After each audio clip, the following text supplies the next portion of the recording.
In this episode, we will be giving you some do's and don'ts for restoring or cleaning gravestones. Not every stone needs restoring or cleaning. This is not a how-to video, but things to consider before cleaning and help you decide which is the best route to take. So we will be right back to get started.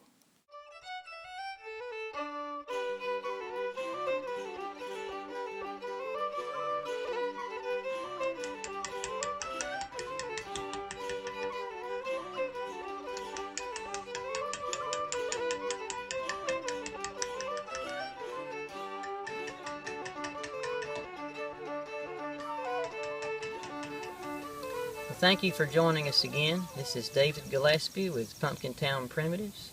I'm a professional gravestone carver.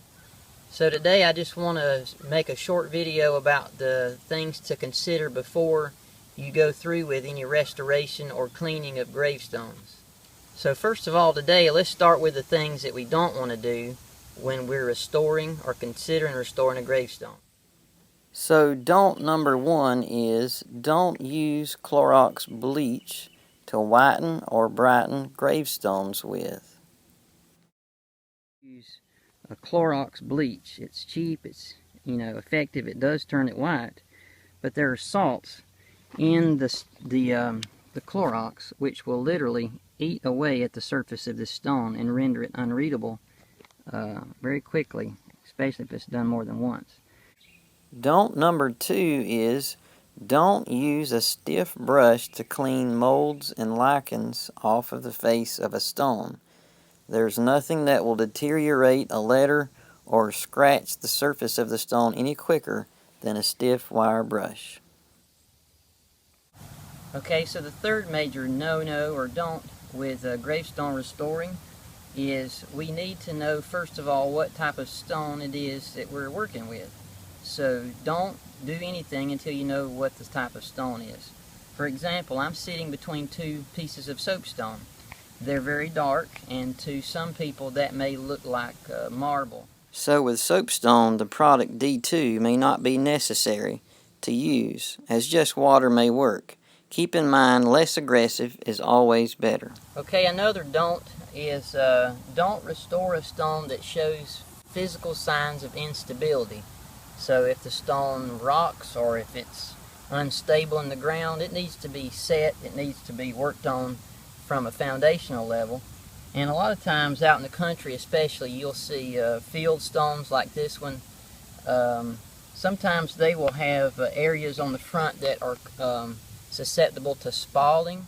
So spalling is where a portion of the face of the stone may be weak and want to split or pop off. So if you see any indication of that on any stone that you're trying to restore or clean, that's another don't, another no-no. Okay, don't number 5 is don't do any restoring without the help of a professional. I know that that's probably tongue-in-cheek to say that, but the reality is if you don't know what you're doing, there's really no reason for any of us who don't know what we're doing to be messing and possibly hurting a gravestone. So don't number 5 is don't do any gravestone restoration without talking to a professional first.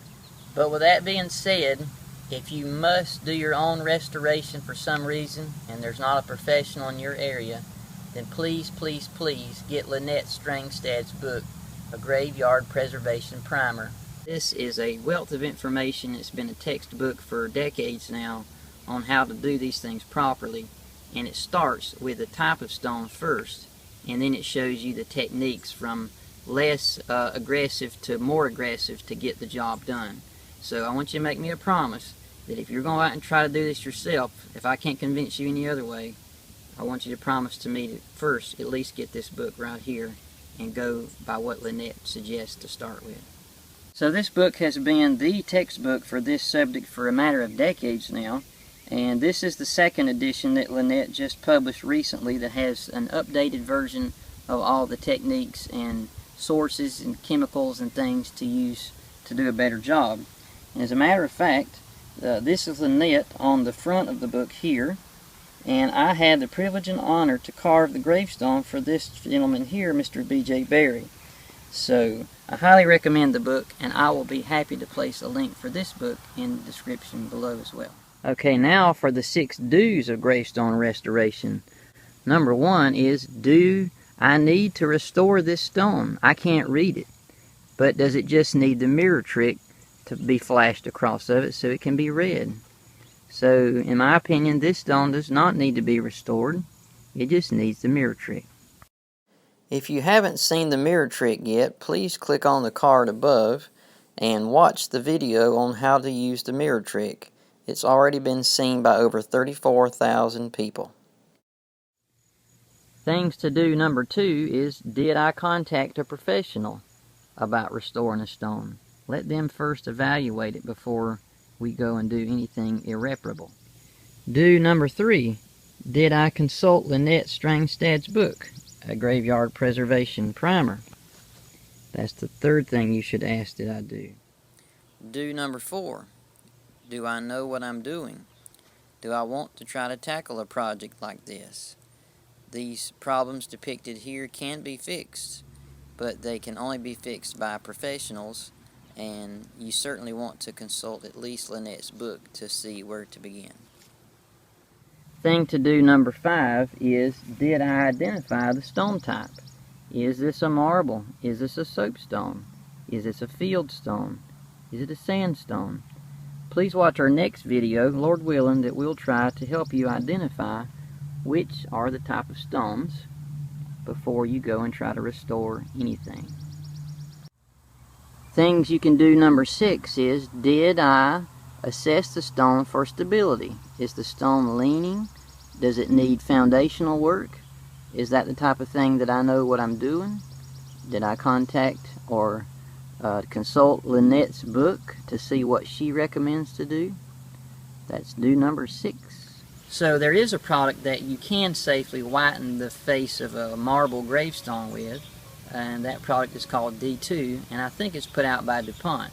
It's very expensive from what I've heard. I haven't bought it myself, but the D2, they say from a chemical structure, is safe to remove the lichens and mold off of a marble stone and bring it back to its whiteness. Okay, so for each stone type, there is a system, according to Lynette's book, of least aggressive to most aggressive. So the product D2 is the one that everybody goes to immediately to just spray on a piece of marble. But if you look at Lynette's list, D2 is the most aggressive of those cleaners. It may not take cleaners such as D2 to remove the material and remove the black or the discoloration that you're looking for. So it would be best to start in Lynette's book and start with the least aggressive chemical and work your way into the D2 if it's necessary. Okay, another thing to consider about D2 is once you commit to restoring or cleaning a stone with D2, that stone will continuously need to be cleaned over the years. So once you start with that, you almost have to commit to it. I don't know how often, maybe every 10 years or so, but it would need to be continuously reapplied as the stone will continue to go back to black. According to the D2 website, they recommend using a soft scrub brush when applying. That is an abrasive technique, and I as a gravestone carver can assure you that that will take away sharpness of the letters. But they also recommend a no-touch approach, which I do strongly recommend. I would think that across this country every year there are numerous gravestones that are damaged irreparably by people who are of like minds like me and you, who love genealogy, who love history, who love the history of gravestone art. They have their hearts in the right place, but they don't know how to go about restoring, cleaning, or improving these graveyards in a proper way. So in my opinion, I'm not either for D2 or against D2. I'm for no touch of the gravestone, only because I'm a gravestone carver, and I want the stones to last a long time as well as you do. So in the 1950s, they were restoring pieces of the Dead Sea Scrolls with the most up-to-date technology at the time, which was Scotch tape. And so now they're going and taking all that Scotch tape off, and it's a very tedious process. I'm not saying that'll happen to D2, I'm just not sure. But if we just don't put anything on those stones, if they don't need it, that's probably the best route to take. You know what we should do? We should get back in a time machine and go back to the 1700s and ask the carver of some of these stones what he thinks about restoring these stones.